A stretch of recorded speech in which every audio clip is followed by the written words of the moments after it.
Hello students, कैसे हैं आप सब लोग। उम्मीद करती हूँ आप सभी लोग स्वस्थ होंगे और अपने घरों में सुरक्षित होंगे। मूल्यांकन की संकल्पना को समझने के लिए ये मेरा चौथा वीडियो है। इससे पहले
मुझे पता है आप सभी लोग इस समय विश्व में आई पैंडेमिक से परेशान होंगे, पर आपकी इस परेशानी को दूर करने के लिए चलिए फ्रैंक ए क्लार्क के विचार को सुन लेते हैं। उनका कहना है, if you find a path with no obstacles it probably doesn't lead anywhere. Clark कहते हैं कि अगर कोई आपको मार्ग बिना बाधाओं के मिलता है तो शायद वो मार्ग आपको कहीं भी नहीं ले जाएगा। अर्थात मान लीजिए इस समय आपके मार्ग में बहुत सारी बाधाएं हैं, पर मुझे उम्मीद है कि बाधाओं से भरा हुआ ये मार्ग आपको अवश्य ही आपके लक्ष्य तक ले जाएगा। इसीलिए विद्यार्थियों, उन परेशानियों को, उन बाधाओं को आप अपने लक्ष्य का एक ऑब्स्टेकल न मानिए, एक बाधा मत मानिए, बल्कि ये जानिए कि ये बाधाएं आपको बहुत मजबूत बना रही हैं आपके उज्जवल भविष्य के लिए। इसी उज्जवल कामना के साथ चलिए प्रारंभ करते हैं हम आज का डिस्कशन। जैसा कि विद्यार्थियों, मैंने आपको पहले ही बताया, हम आज भी मूल्यांकन का वर्गीकरण ही पढ़ेंगे और आज के मूल्यांकन के वर्गीकरण का आधार है विश्लेषण की प्रकृति, अर्थात nature of interpretation. Nature of interpretation के आधार पर मूल्यांकन को दो भागों में वर्गीकृत किया गया है। नॉर्म रेफरेंस्ड अर्थात मानक आधारित या मानक संदर्भित, और दूसरा है क्राइटेरियन रेफरेंस्ड अर्थात निकष संदर्भित मूल्यांकन। विश्लेषण की प्रकृति के आधार पर, जैसा कि मैंने आपको बताया, मूल्यांकन को दो भागों में विभाजित किया गया है। इस स्लाइड में दो चित्रों के माध्यम से उसको दर्शाने की कोशिश की गई है ताकि आप इसकी संकल्पना को बहुत अच्छे से समझ सकें। पहला चित्र है नॉर्म रेफरेंस अर्थात मानक आधारित मूल्यांकन। इसमें आप देख सकते हैं कि एक शिक्षिका द्वारा कुछ ग्रुप में छात्रों को पढ़ाया जा रहा है, और दूसरा है क्राइटेरियन रेफरेंस अर्थात निकष आधारित, जिसमें एक स्टूडेंट और एक ही टीचर है। पहले नॉर्म रेफरेंस को जान लेते हैं। मानक आधारित मूल्यांकन में यह होता है कि एक शिक्षक या शिक्षिका यदि ये जानना चाहती है कि किसी समूह में किसी बालक की स्थिति क्या है, उसकी क्या पोजीशन है, तो वह मानक आधारित मूल्यांकन करती है या करता है। और यदि एक शिक्षक एक स्टूडेंट को या एक शिक्षिका एक विद्यार्थी को उसकी इंडिविजुअल परफॉर्मेंस बताना चाहती है, अर्थात व्यक्तिगत आधारित मूल्यांकन करना चाहती है, तो हम निकष आधारित मूल्यांकन करते हैं। आइए निकष आधारित मूल्यांकन को हम जानते हैं कि इसका ओरिजिन कहाँ से हुआ, कुछ इसके ऐतिहासिक पहलुओं को जानते हैं।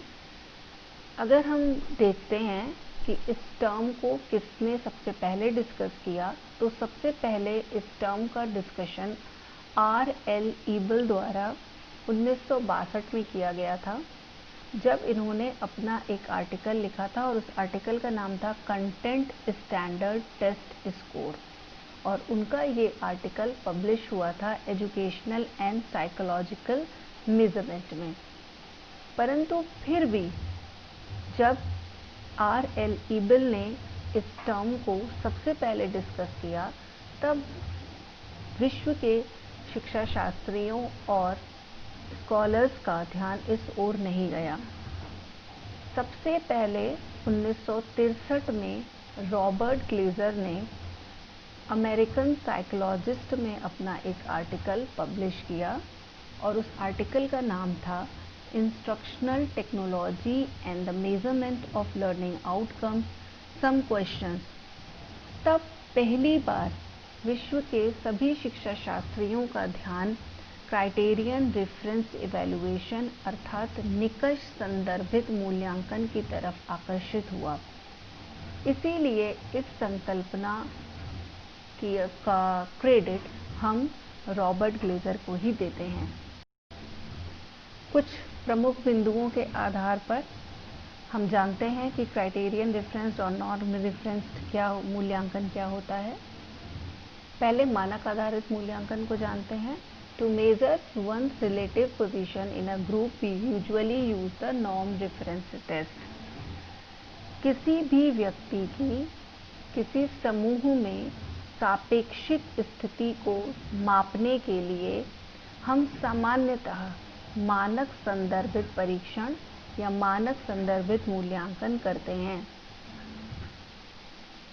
मानक संदर्भित परीक्षण एक प्रकार से मानकीकृत परीक्षण होता है, अर्थात इसमें परीक्षण की योजना बनाना, परीक्षण के प्रश्न बनाना, डिस्क्रिमिनेशन पावर निकालना, प्रश्नों की डिफ़िकल्टी वैल्यू निकालना, टेस्ट आइटम्स बनाना, रिलायबिलिटी निकालना, वैलिडिटी निकालना, अर्थात एक परीक्षण को मानकीकृत बनाने के लिए जितने भी पदों का पालन किया जाता है, उसी तरह मानक संदर्भित परीक्षण के लिए भी किया जाता है।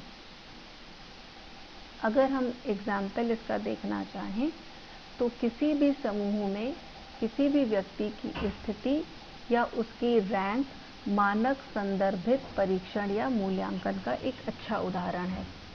आइए अब जानते हैं निकष संदर्भित मूल्यांकन को या निकष संदर्भित परीक्षण को। Criterion reference evaluation is related to performance of the students in a well-defined learning task। अर्थात निकष संदर्भित मूल्यांकन का संबंध किसी भी स्टूडेंट की पहले से ही परिभाषित अधिगम कार्य में परफॉर्मेंस के बेस पर होता है।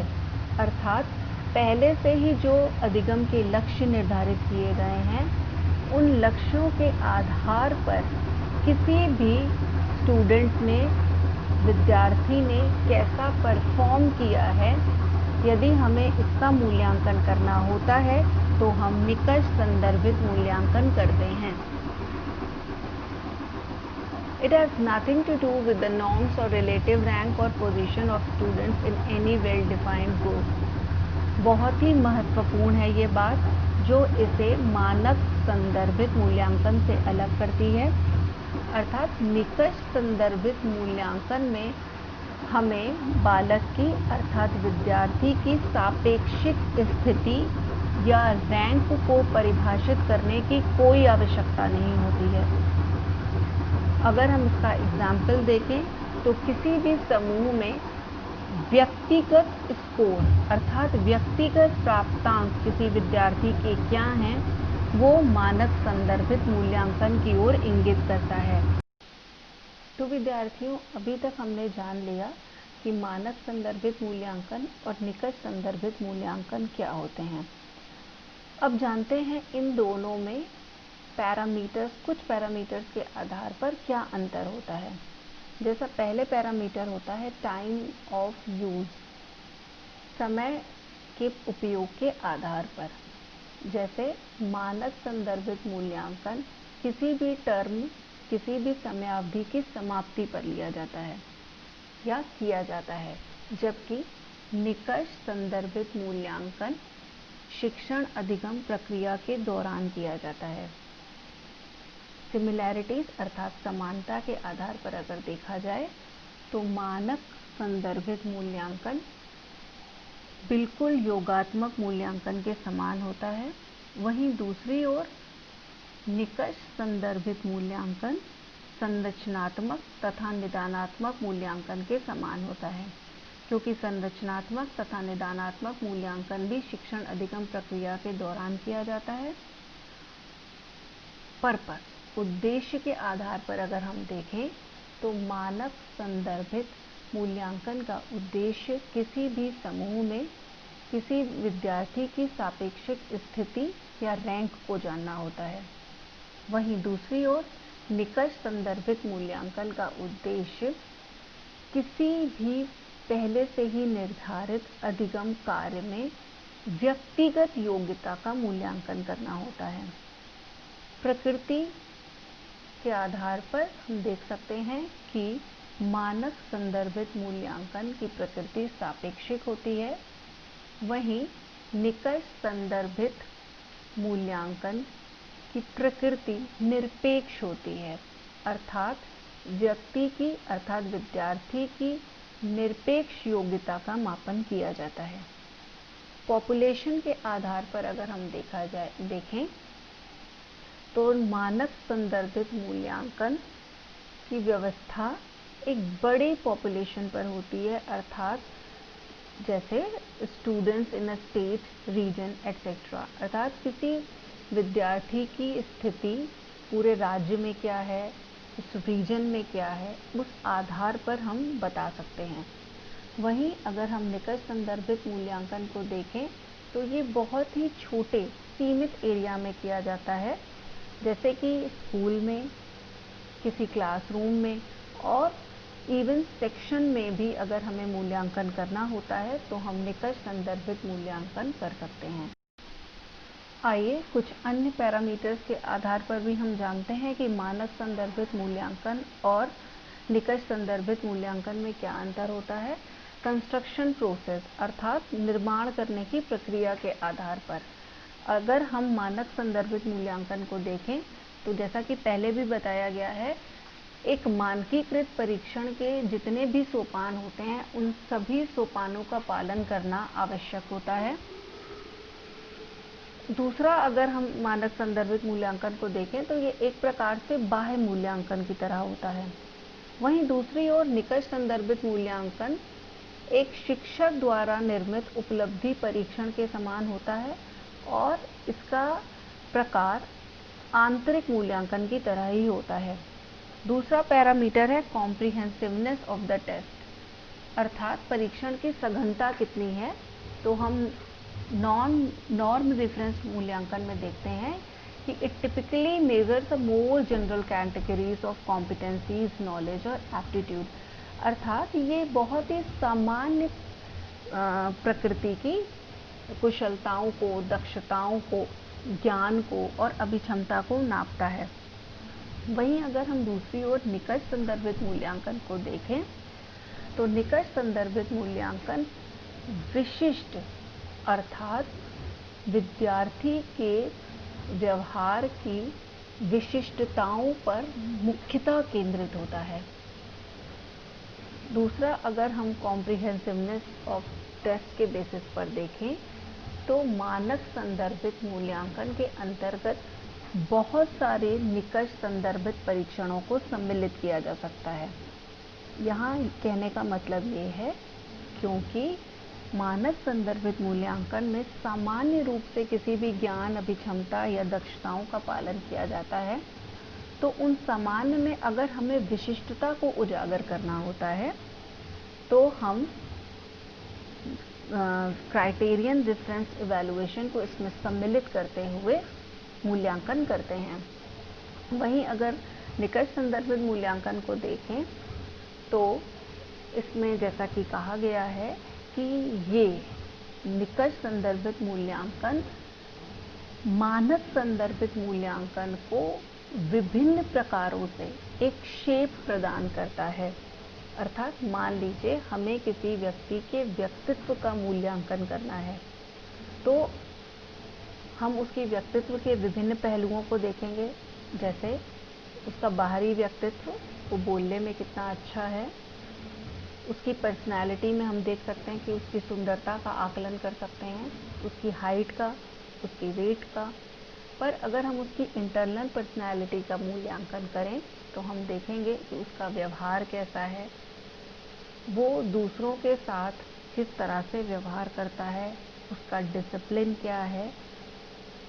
तो इसके लिए हमें उसके विशिष्ट अर्थात उसके विशिष्ट गुणों के आधार पर हमें विशिष्ट टेस्ट बनाने होंगे। अगर हम पर्टिकुलर विशिष्ट उसकी योग्यता का मापन करना चाहते हैं तब तो हम निकट संदर्भित मूल्यांकन करेंगे, परंतु अगर हमें उसकी होल पर्सनैलिटी का मूल्यांकन करना होगा तो हम मानक संदर्भित मूल्यांकन को करेंगे।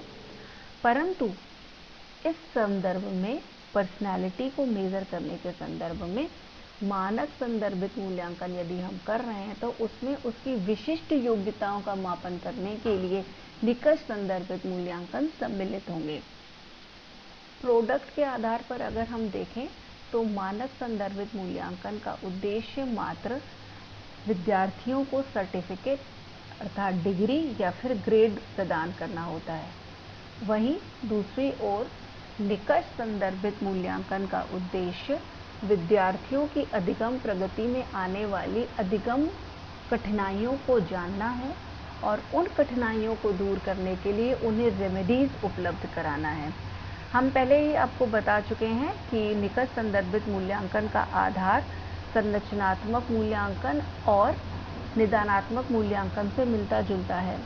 तो जिस तरह से हम निदानात्मक मूल्यांकन में संरचनात्मक मूल्यांकन को सम्मिलित करते हुए विद्यार्थियों की अधिगम कठिनाइयों को जानते हैं और उनको दूर करने के लिए रेमेडीज देते हैं, उसी तरह मानक संदर्भित मूल्यांकन में भी उन्हीं सभी प्रक्रियाओं को दोहराया जाता है।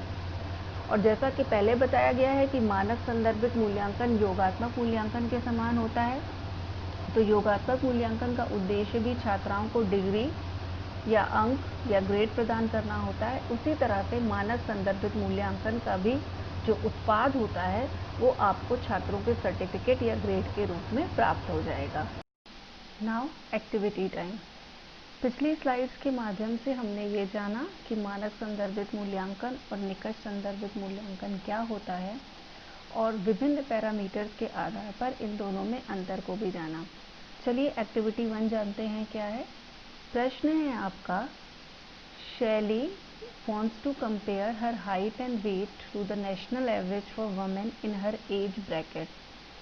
शैली अपनी उम्र के आधार पर अपनी उम्र के बेस के आधार पर हाइट और वेट को राष्ट्रीय स्तर पर जो औसत है महिलाओं का उसी की एज की उस आधार पर तुलना करना चाहती है। What type of measurement should she be using? किस टाइप के मापन को वो प्रयोग कर रही है। इसे नॉर्म रेफरेंस टेस्ट मानक संदर्भित परीक्षण है, क्राइटेरियन रेफरेंस टेस्ट है, निकट संदर्भित परीक्षण है, पास फेल रेफरेंस टेस्ट है, या फिर ए और बी अर्थात नॉर्म रेफरेंस टेस्ट और क्राइटेरियन रेफरेंस टेस्ट बोथ दोनों ही है। उत्तर इसमें नहीं दिया गया है, उत्तर आपको इस वीडियो के कमेंट सेक्शन में देना है। एक्टिविटी 2 है, the objective of a criterion reference test should include, अर्थात निकट संदर्भित परीक्षण के उद्देश्यों में ये अवश्य रूप से सम्मिलित होना चाहिए। ओनली द स्किल एवेलुएटेड, मात्र कुशलताओं का मूल्यांकन है। प्रेजेंट करंट स्थिति में स्टूडेंट्स का फंक्शनिंग कार्य करने की क्षमता का मूल्यांकन। Only the skill and performance level, मात्र कार्य निष्पादन स्तर और कुशलता, द कंडीशंस एंड स्टैंडर्ड्स, दशाएं और मानक। इसका भी उत्तर नहीं दिया गया है विद्यार्थियों। आपको इसका भी उत्तर इस वीडियो के कमेंट सेक्शन में देना है। देखिए, ये सारी एक्टिविटीज़ या इन सभी प्रश्नों को इस वीडियो में डालने का उद्देश्य मात्र सिर्फ इतना होता है कि जो भी संकल्पनाएं आपको पढ़ाई गई हैं वो आपको किस लेवल तक समझ में आ रही हैं। आपके उत्तरों का सही होना एक पॉजिटिव फीडबैक होता है, और अगर आप उत्तर गलत दे रहे हैं तो आप फिर से इस वीडियो को सुनिए, समझिए और तब उत्तर देने का प्रयास करिए। इस वीडियो की अंतिम और एक्टिविटी 3 है। प्रश्न है आपके सामने, criterion reference testing use a. निकष संदर्भित परीक्षण प्रयोग होता है किस लिए? कंपैरेटिव, तुलनात्मक रूप से तुलना करने के लिए। सिंथेसिस, संश्लेषण करने के लिए। संश्लेषण का अर्थ होता है छोटे छोटे चीज़ों को जोड़कर एक संपूर्ण रूप बनाना।